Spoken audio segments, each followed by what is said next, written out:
तो साथियों, नमस्कार है आपका हमारे चैनल हेमंत टीच में। तो आज साथियों, हमारे एक भाई का चैनल पे कमेंट आया था कि सर 4.3 बताइए। तो साथियों, आपको कमेंट डिस्प्ले पे शो हो रहा होगा। तो मेरे प्यारे भाई, तुमको आज 4.3 बताते हैं। 4.3 करने से पहले 4.1 और 4.2 भी आनी ज़रूरी है। हम सीधा 4.3 बताते हैं और फिर कल 1.1 का वीडियो डालेंगे।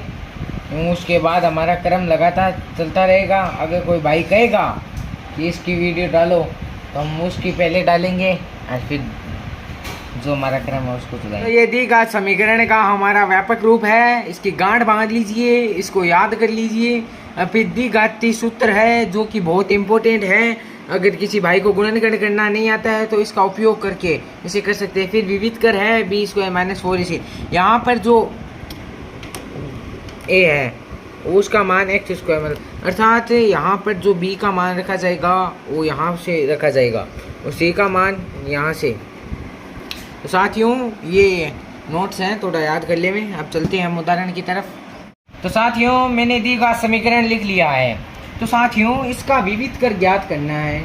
विविध कर ज्ञात करके इसके मूलों की प्रकृति बतानी है। तो साथियों, सीधा सा फंडा है, इसको मूलों की प्रकृति अर्थात इसको हल करना है पूरा। तो साथियों, ये हमारा a मान होता है, ये b मान होता है, ये हमारा c मान होता है। तो a बराबर 2, b बराबर -4 तथा c बराबर 3। तो साथियों, हमें ये मान विविध कर अर्थात विविध कर के सूत्र में लिखते हैं। तो पहले विविध कर नाम लिखेंगे यहाँ पे, b²-4ac। साथियों, जब तक ये सूत्र आप याद नहीं करोगे आपसे कोई भी सवाल नहीं होने वाला है, मैं गारंटी देता हूँ। तो साथियों, पहले सूत्र याद करो फिर आगे वीडियो को देखो। तो साथियों, b का मान है हमारे यहाँ 4, स्क्वायर ऊपर लगा हुआ है -4, a का मान है 2 तथा c का मान है 3। तो साथियों, आपकी जानकारी के लिए बता दूं, कोई भी संख्या पर जब वर्ग होता है तो वह हल होता है तो वह प्लस की संख्या के अंदर बदल जाता है। तो जैसे ये -4 है, यहाँ पर वह 16 के अंदर परिवर्तित हो जाएगा। माइनस ये तो माइनस माइनस रहेगा और ये हमारे 24 आ जाएगा जब हम इसको हल करेंगे। और तो साथियों, यहाँ पर हल करने पर -8 इसका उत्तर आएगा, जो कि ये जो हमारी तीसरी प्रकृति है इसके हिसाब से आया है। तो अर्थात इसके कोई वास्तविक मूल नहीं होंगे, मूलों की प्रकृति यही है। ये उत्तर लिख देना है, इसको हमें हल नहीं करना है। तो साथियों, मैं लिख देता हूँ।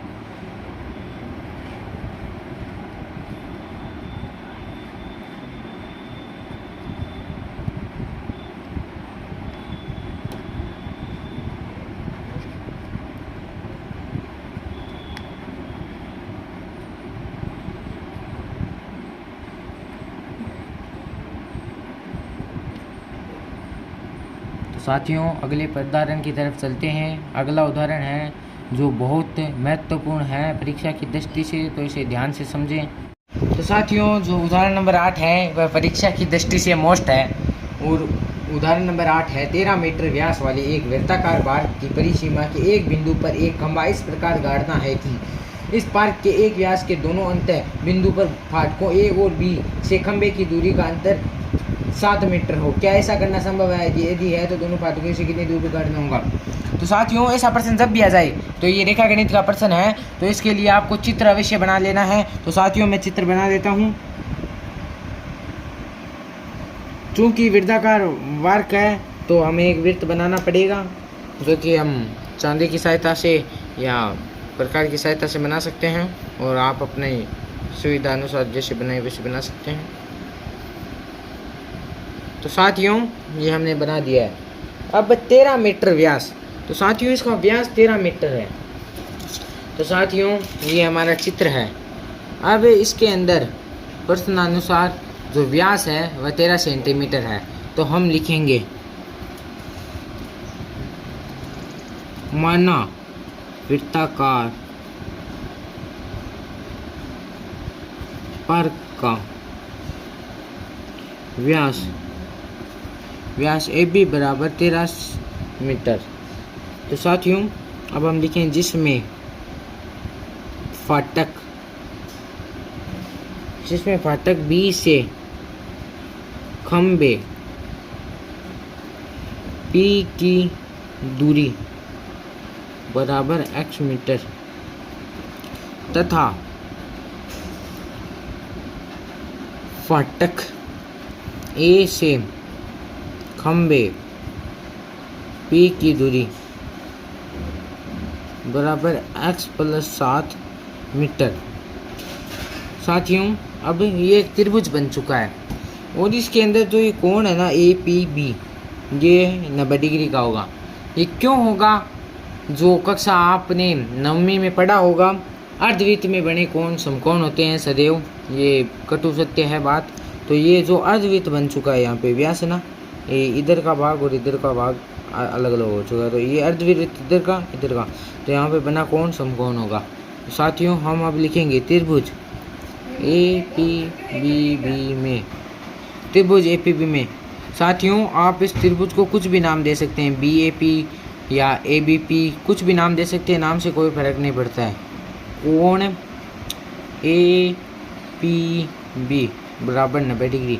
साथियों जो भी कोण बताते हैं वह बीच के अंदर आता है और दोनों भुजाएं अलग अलग आती है। तो इसलिए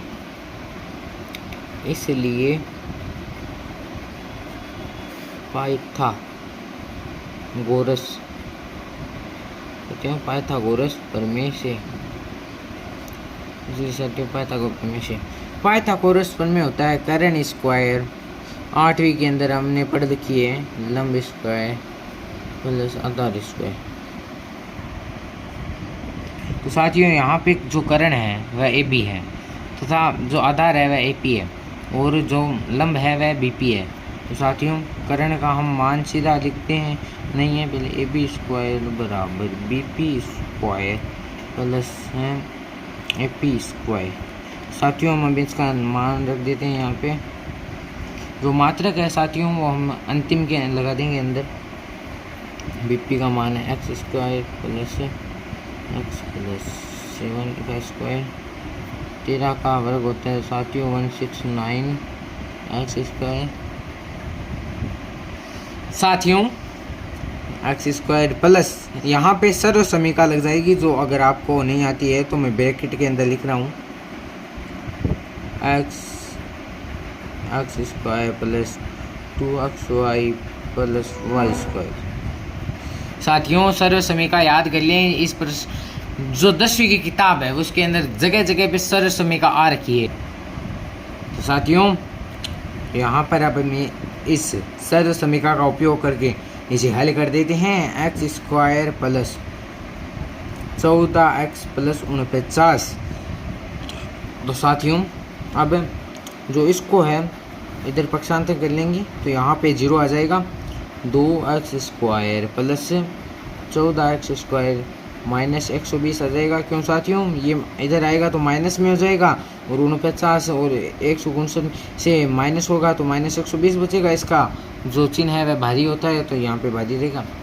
तो यहाँ पर हम इसको 2 से मल्टीप्लाई कर देंगे, भाग दे देंगे इसमें। तो साथियों ये हमारे पास एक द्विघात समीकरण प्राप्त हो चुका है, द्विघात समीकरण। साथियों अब इसे हम इधर लिख सकते हैं। तो साथियों हम इसका नॉर्मल तरीके से भी टुकड़े कर सकते हैं क्योंकि इसके टुकड़े ज़्यादा कठिन नहीं है, परंतु हमें द्विघाती समीकरण का उपयोग करना है क्योंकि यह 4.3 से पहले उदाहरण आया है। तो परंतु परीक्षा में आपको जो विधि उपयुक्त लगे वो आप कर सकते हैं। मैं तो द्विघात समीकरण से कर रहा हूँ साथियों। तो यहाँ पर हमारा a होगा साथियों, यहाँ पर हमारा a होगा 1, b होगा 7, c होगा -7।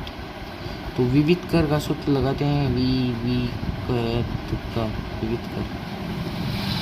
विवितकर का सूत्र होता है b स्क्वायर माइनस 4ac।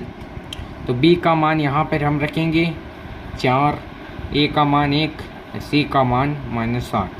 तो साथियों ये 49 आ जाएगा यहाँ पे तथा इसका मान है हमारी साथियों एक थोड़ी गलती हो चुकी है। जब हम इसको यहाँ पर गुना करेंगे तो 240 आएगा, तो इसको जोड़ने पर यहाँ पर 289 बन जाएगा, जो कि 0 से बड़ा होगा। इसलिए इसके दो वास्तविक मूल होंगे,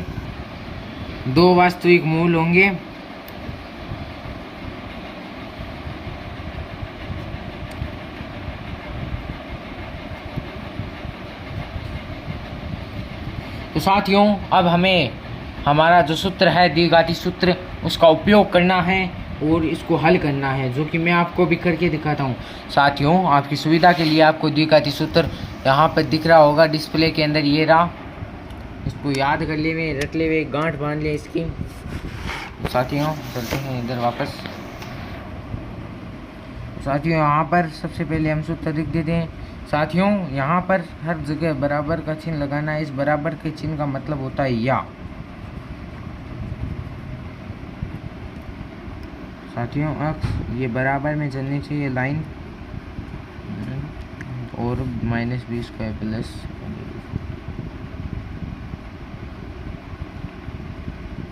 तो साथियों ये हमारा सूत्र है। इसके अंदर हम जब मान पुटअप करेंगे तो b का मान है हमारे यहाँ 7,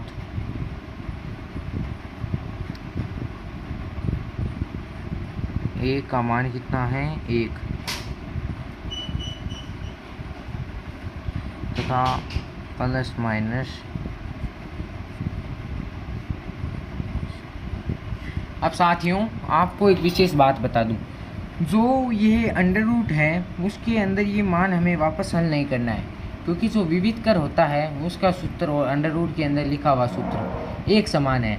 तो यहाँ पे जो मान निकलता है वह मान सीधा इसके अंदर लिख देना है, जो कि मैंने रखा है, जिससे कि आपको करने में बहुत सरलता हो जाएगी। एवं साथियों ऐसे ही करना है अगर आप क्या होगा। तो साथियों -7 प्लस 289, ये पीछे से मैंने मान रख लिए हैं।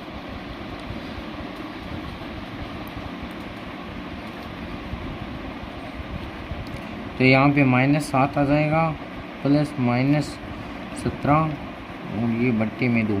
तो अब साथियों प्लस माइनस हैं, भिन्न मान आने हैं, तो हम लिखेंगे ऋणात्मक। सबसे पहले ऋणात्मक मान लेना है। ऋणात्मक मान लेने पर साथियों हम अक्स बराबर लिखेंगे यहाँ पर -7, तो ऋणात्मक मान लेंगे तो -17/2 हो जाएगा, जो कि होगा -24/2, जो कि आगे जाके बनेगा -12। परंतु x is not equal to -12, क्योंकि भुजाएं हमेशा धनात्मक होती है। साथियों इसकी जगह आप ये भी लिख सकते हैं, क्योंकि भुजाएं हमेशा ऋणात्मक नहीं होती है, कभी भी ऋणात्मक नहीं होती है, तो वो धनात्मक मान लेने पर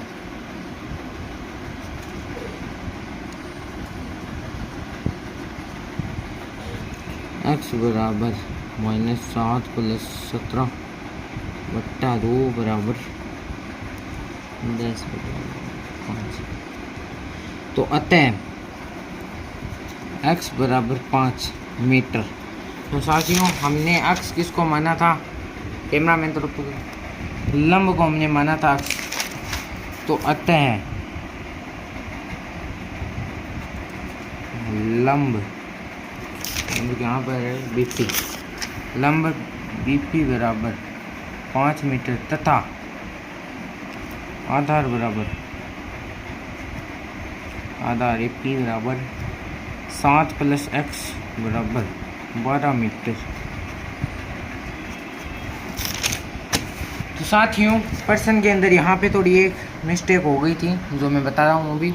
यहाँ पे थोड़ा मैंने अंडर रूट लिख दिया था, वर्ग है नहीं, मैं लिखा था। साथियों ये पर्सन बहुत इम्पोर्टेंट है, इसको एक बार और समझाता हूँ विस्तार से। तो साथियों उदाहरण नंबर 9 हमारा ये है। साथियों जब भी इसी इस प्रकार के हमारे सामने सवाल आए तो हमें डरना नहीं है। कोई भी सवाल आए साथियों, डरना नहीं है, नहीं कि चीटिंग करने की आशा रखनी है साथियों। तो इसके अंदर जो बट्टा के अंदर आती है ना संख्या, तो उसी संख्या से पूरे समीकरण को गुणा कर देना चाहिए साथियों। आपको उदाहरण के लिए समझाता हूँ। अगर यहाँ पर 2/4 आ जाता तो इनका जो लहसे होता है ना, महत्तम समापत्ति, वो लेकर इसे करते हैं तो ये इनका महत्तम पड़ता 12 आता, तो इन्हें 12 से गुणा करके ना पूरे समीकरण को हल कर दिए। परंतु यहाँ पे भी 4 है नहीं, उदाहरण के लिए बताया था। तो साथियों अब यहाँ पर हम करेंगे 3 को 3 से गुणा करेंगे,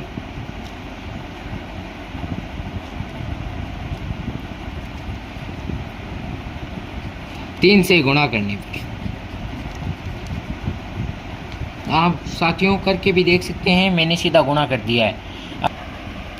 तो साथियों अब यहाँ पर हम लिखेंगे v पहले a बराबर 9, b बराबर -6 तथा c बराबर 1। तो विविध कर हम लिखेंगे विविध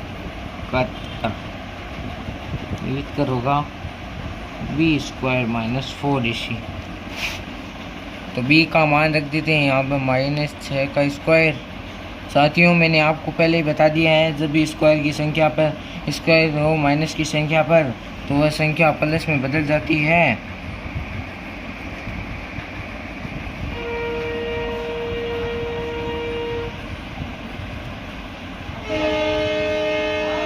साथियों मैं रेलवे स्टेशन के पास रहता हूँ, तो थोड़ी ट्रेन की आवाज़ का आपको अनुभव होगा। तो ये बराबर 0 है, तो इसलिए इसके 2 समान वास्तविक मूल होंगे साथियों।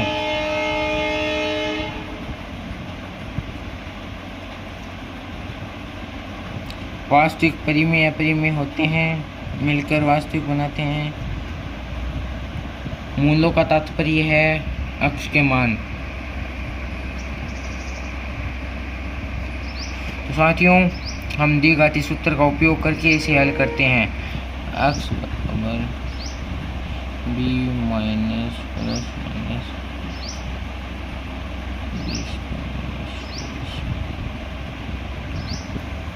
साथियों इसके अंदर हम मान रख लेते हैं। तो यहाँ पर b का मान है 6 प्लस माइनस अंडर रूट में यहाँ पर आ जाएगा। हमारे 0 मान निकला है और a का मान यहाँ पर 9 है, तो 18। तो 6/18 बराबर 1/8। चूँकि ये 0 के बराबर है तो इसके 2 समान वास्तविक मूल होंगे, तो अतः x बराबर 1/3 1/3। साथियों उत्तर सेम आए, परंतु आपको दो बार ये लिखना है। परंतु ये अगर एक बार लिखा तो एक ही उत्तर काउंट होगा और एक का नंबर कट जाएगा, आधा पूर्ण जो भी निश्चित होता है। इस वीडियो को मैं लंबा नहीं करना चाहता हूँ। जो मेरे भाई हैं केशव भाई, वो भाई कल आप वीडियो देखना। ये वीडियो अगर लंबा हो जाएगा तो कोई भी इस वीडियो को ज़्यादा देर तक नहीं देखेगा, इसलिए भैया जो केशव आप कल का वीडियो देखना, उसके अंदर 4 पॉइंट प्रश्नावली संपूर्ण तरीके से समझा दूंगा। अभी तक उदाहरण तक हमने समझा दी है, तो इस तक यहाँ तक आप आराम से समझ लेंगे। और जो ये द्विघाती सूत्र है वो याद कर लेंगे कंठस्थ।